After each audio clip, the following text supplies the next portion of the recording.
Hola, ¿qué tal? ¿Cómo le va? Buenas tardes. Voy a estar con Santiago Sailán. Vamos a hablar sobre la cuestión del empleo en la provincia de Jujuy con datos que poco creíbles, ¿no? Ya lo hemos comentado el tema, pero Santiago trae algunos números que van a reforzar un poco la realidad concreta, no la mentira del gobierno, ¿sí?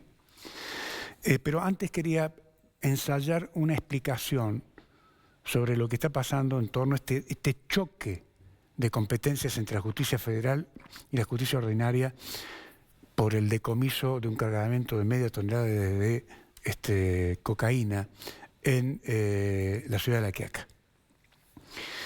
Se presenta un conflicto jurídico de gran relevancia en la frontera entre Argentina y Bolivia, como les decía, en La Quiaca, donde se decomisó este cargamento, y la tensión surge por una problemática que involucra la competencia jurisdiccional y el respeto por los fueros judiciales. El caso fue llevado adelante por el Ministerio de la Acusación, cosa que no se entiende, en un delito que por su naturaleza corresponde a la jurisdicción federal. El artículo 5 del Código Procesal Federal y la Ley 23.771 de narcóticos habla de los delitos relacionados con el tráfico de drogas que atraviesan las fronteras y poseen carácter transnacional y deben ser investigados y juzgados por la justicia federal. De modo que esta suerte de intromisión viola lo estipulado en el artículo 116 de la Constitución Nacional, que establece la autonomía y la competencia exclusiva de la justicia federal en ciertas áreas, como es el tráfico ilícito de drogas a gran escala, porque esto se lo denomina droga a gran escala, 50 toneladas, ¿no? Y las consecuencias de esta acción pueden ser diversas. La nulidad de las actuaciones por violación del principio de jurisdicción. Creo que el juez Hansen ha emitido un oficio en este sentido y estamos frente, creo yo, ante una crisis de autoridad en la delimitación de las competencias, ¿sí? La remisión del expediente debería regresar a la justicia federal para que asuma, como le digo, la investigación, garantizando así lo que se denomina en términos jurídicos el lawful authority, ¿sí? Que vendría a ser la autoridad legítima, ¿no? Que debería ser la justicia federal. Y este tipo de incidentes reitera la necesidad de fortalecer los mecanismos de coordinación. Pero aquí nadie coordina nada entre las distintas jurisdicciones para evitar que la autonomía de cada una no se vea afectada. El artículo 279 del Código Procesal establece claramente que toda acción u omisión que viole las reglas de competencia y los principios constitucionales puede ser considerada una conducta irregular. Aquí ha habido una conducta irregular, entiendo yo, por parte del Ministerio de la Acusación, ¿sí? El Código Penal establece en el artículo 258 la contemplación de penas, de multa, suspensión o hasta incluso prisión por acciones abusivas que perjudiquen a la justicia. Ha habido una suerte de abuso de poder y puede iniciarse en este sentido un proceso de responsabilidad penal por acciones que puedan configurar, como le digo, abuso de autoridad, prevaricato, planteados y tipificados en los artículos 239 y 341 del Código Penal. ¿Y qué plantea la jurisprudencia? ¿Qué antecedentes hay en este sentido? La Corte Suprema de Justicia de la Nación ha establecido que la competencia debe respetarse estrictamente.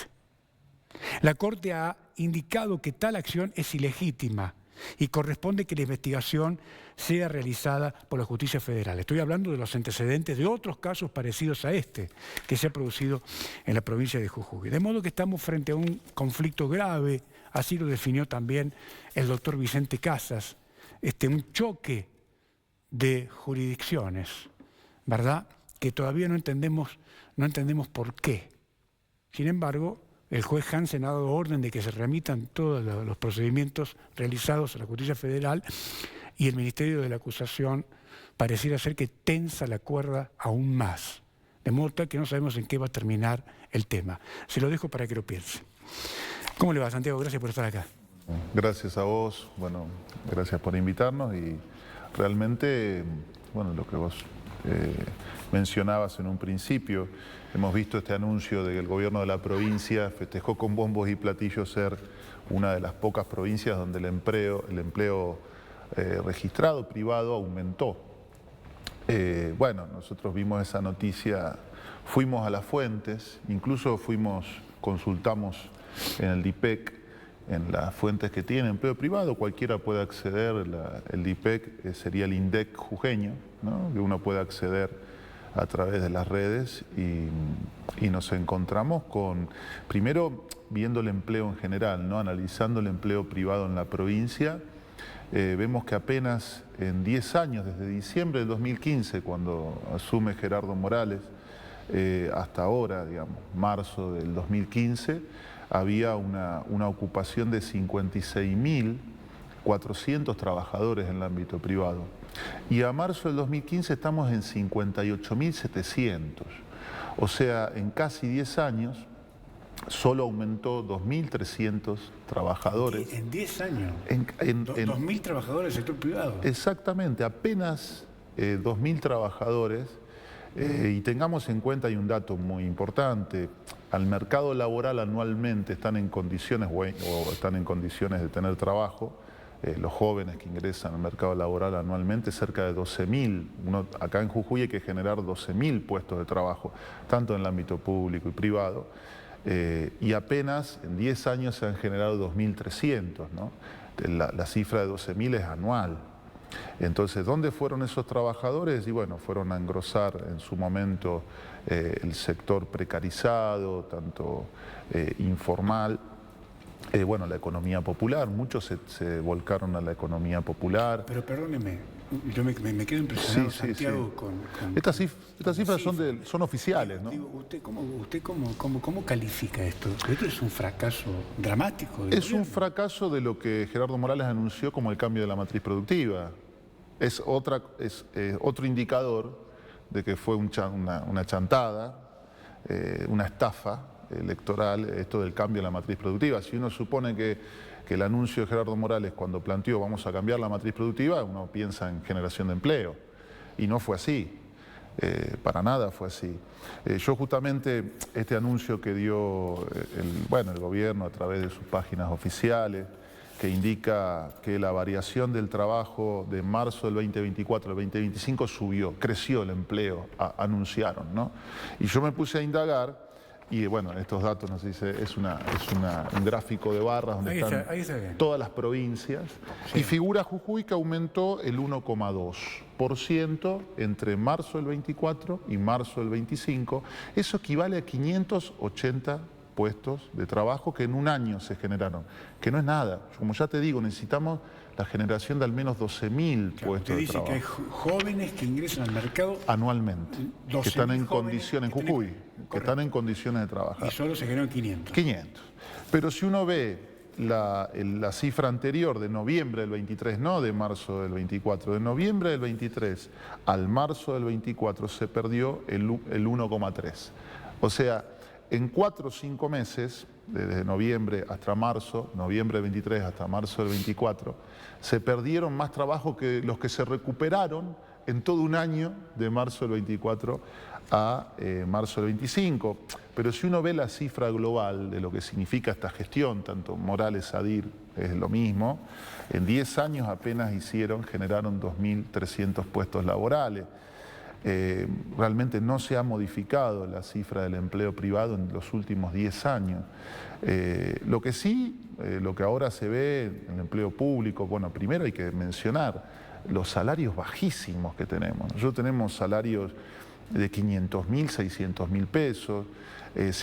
Han vuelto a aparecer los planes en la provincia de Jujuy, planes que trabajan en el ámbito municipal y provincial, lo cual eso significa, bueno, sueldos de 300.000 pesos, ¿no? Sueldos bajísimos, cuando el costo de la canasta básica total para que una familia pueda no solo alimentarse, pagar los servicios, está en el 1.800.000, 1.500.000 pesos.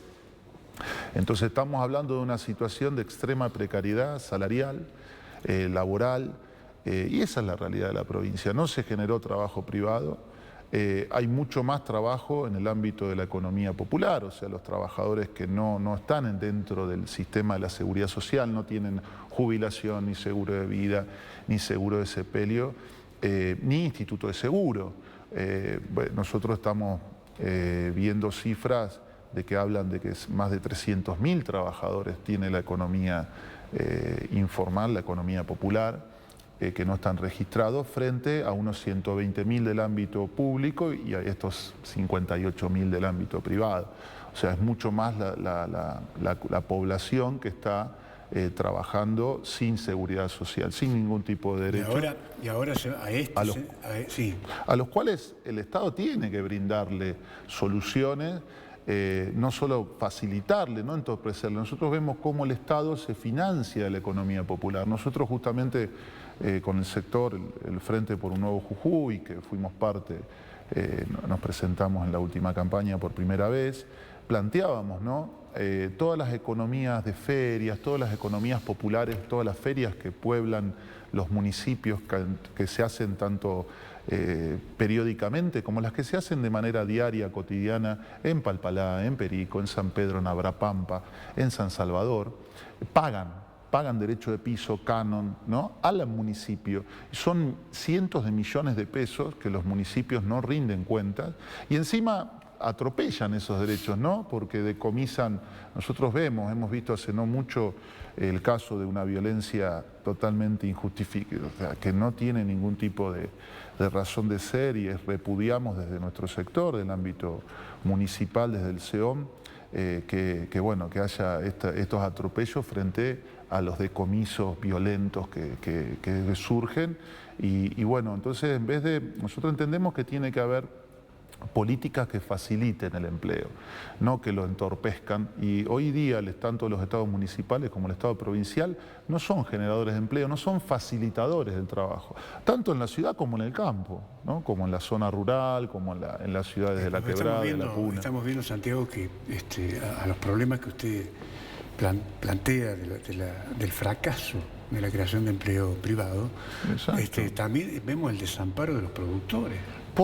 Ni hablar. Es decir, los productores están en situación de quiebra o de quebranto, sobre todo el sector frutihortícola, el tabacalero también está con problemas, y vemos un Ministerio de la Producción que no reacciona. Porque no escuchan y no tienen políticas públicas. ¿No escuchan o no saben? No, saben. ¿Saben qué? Hacer negocios. Saben hacer negocios, pero les falta voluntad política, eso es real. Vos tenés desde la producción en La Puna, por ejemplo, la producción del que produce cabras hasta llamas, al que produce quinoa, papa, hasta el productor de Maimará, que produce frutihortícola, bueno, y también flores producen ahí, o el de Perico.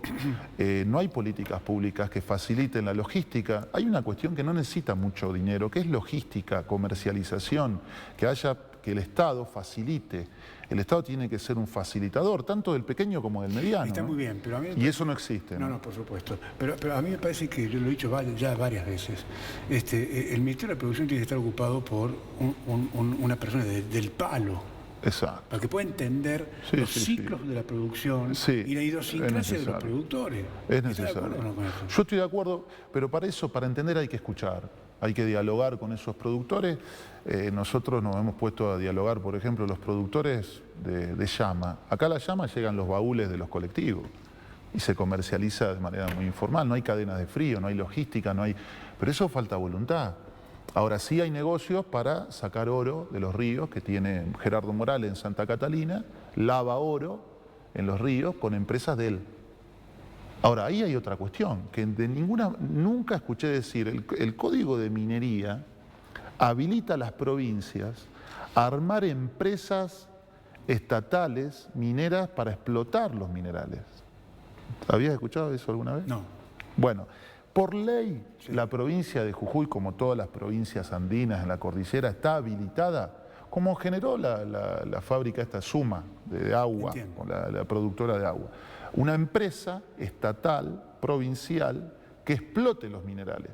¿Por qué el Estado no puede explotar, como está explotando Gerardo Morales? No hace falta mucha inversión para sacar el oro del río, no es que hay que hacer un gran emprendimiento minero. Eso lo podría haber hecho una empresa estatal minera que explote el mineral, el oro, por ejemplo, y eso tener un beneficio directo, no tener regalías. No estoy hablando de regalías del 3%. Poder explotar ese mineral con una empresa estatal minera equivale a todos los dividendos, las ganancias que se queden dentro de Jujuy para los jujeños. Entonces, lógicamente, contemplando la consulta previa a las comunidades, haciéndolas partícipes, porque uno puede hacer un emprendimiento, un proyecto de ley para generar una empresa estatal minera provincial, y incluir a las cooperativas, incluir a comunidades que participen de esa empresa.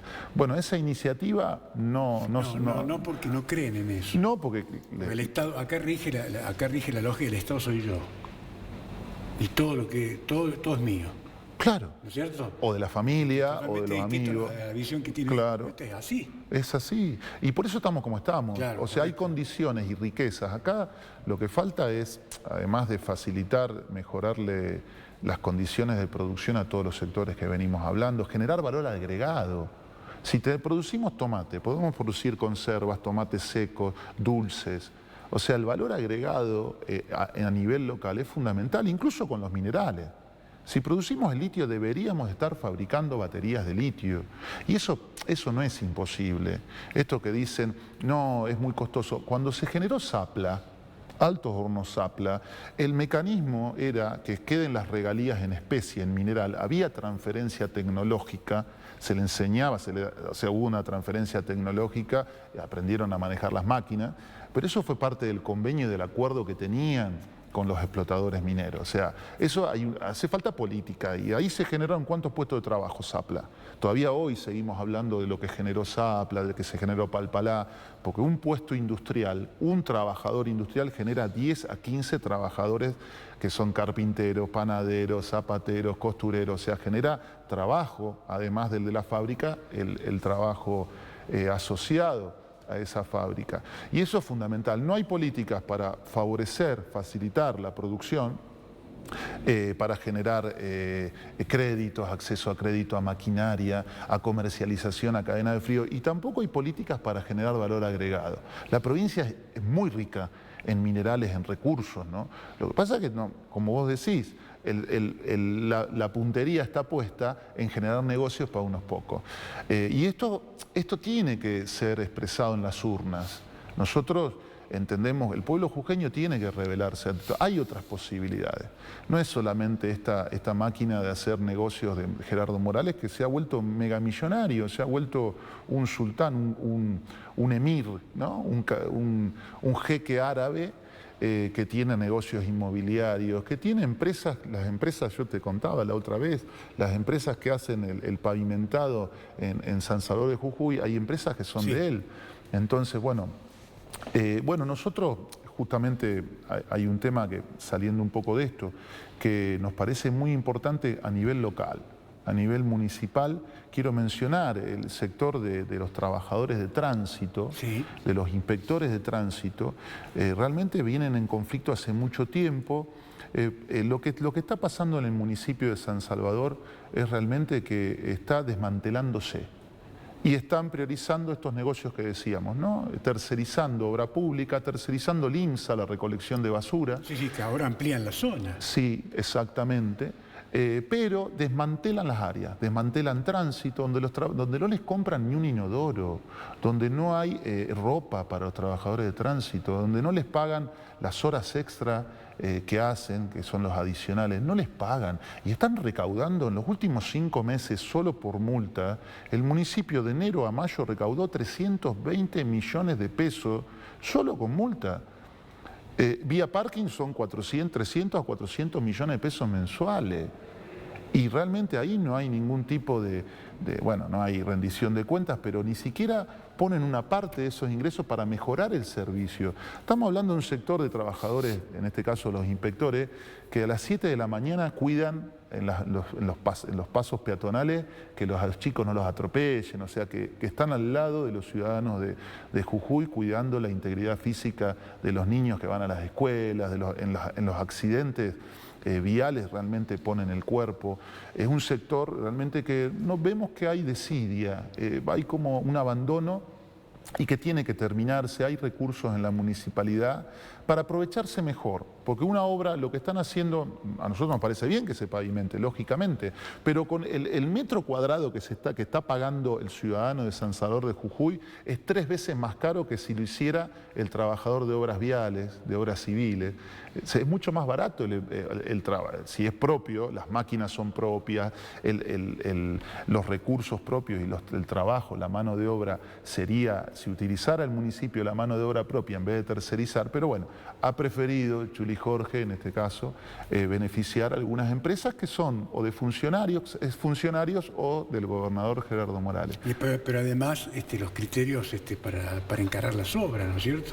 Es decir, están haciendo obras en lugares que a mi criterio podrían esperar y no tener a la gente abandonada en barrios importantes, populosos como Alto Comedero, Moreno, acá nomás cerquita, que hace 20, 30 años que están esperando un cordón cuneta. Bueno, Alto Comedero recién te contaba, vos vas a la delegación de Alto Comedero, hay 3 camiones que están... ¿Usted cree, perdóneme, ¿usted cree en la municipalización de Alto Comedero o no? Yo creo que tiene que empezar a tener autarquía, por lo menos en términos de logística.